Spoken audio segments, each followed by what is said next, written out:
Hey everyone, Kyler V here. So some of you have seen the unboxing video that I just posted today on YouTube for the GuHong DaYan 3x3x3 cube, which is also called the Lone Goose. I was able to put some CubeSmith stickers on there because I would have replaced them anyway, but this is the sticker set that it comes with, which is pretty standard for a 3x3 cube. The only difference I noticed that it comes with this free, with these clear DaYan stickers so that you can put it on any color centerpiece. And I have to say, this is by far the best 3x3 that I have owned to date. I have to say though that I have not owned a high-end memory or an A5 or an F2, which seem to be the top three for speedcubers right now. The reason I got this puzzle because it was advertised as a puzzle that really doesn't lock up as much and doesn't pop.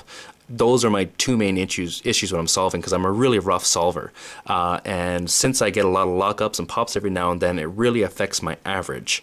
You can see here when you turn it pretty much on a 45-degree angle, that when you turn it, it goes right back into spot, back into alignment, quite easily.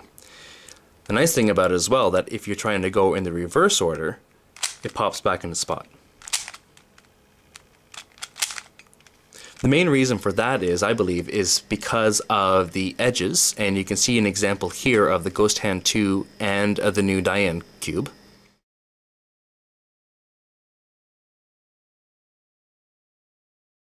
And also you can see that the core in the centers are much more rounded.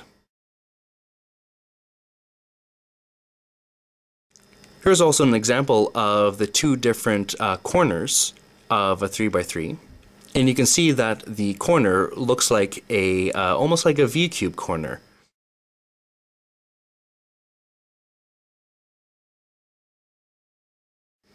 Another example that you can see of the puzzle is that the inner circumference is quite a bit smaller compared to a normal 3x3, and this probably allows the puzzle to turn a little bit faster in rotation and doesn't allow it to pop out as easy because everything is a little bit closer together.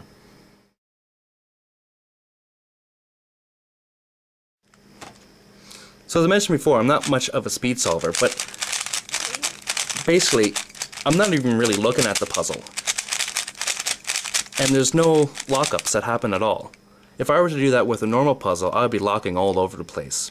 So it definitely makes a huge difference with this puzzle.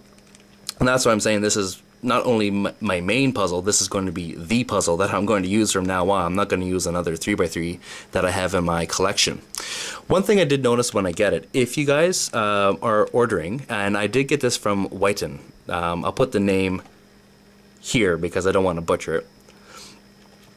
It came with the styrofoam packaging. After taking the puzzle apart, it is pre-lubricated, and also those little tiny pieces of styrofoam were stuck inside the puzzle, so I kind of had to clean it up a little bit so that there was no irritation. One thing I haven't done yet was any adjustments on the centers.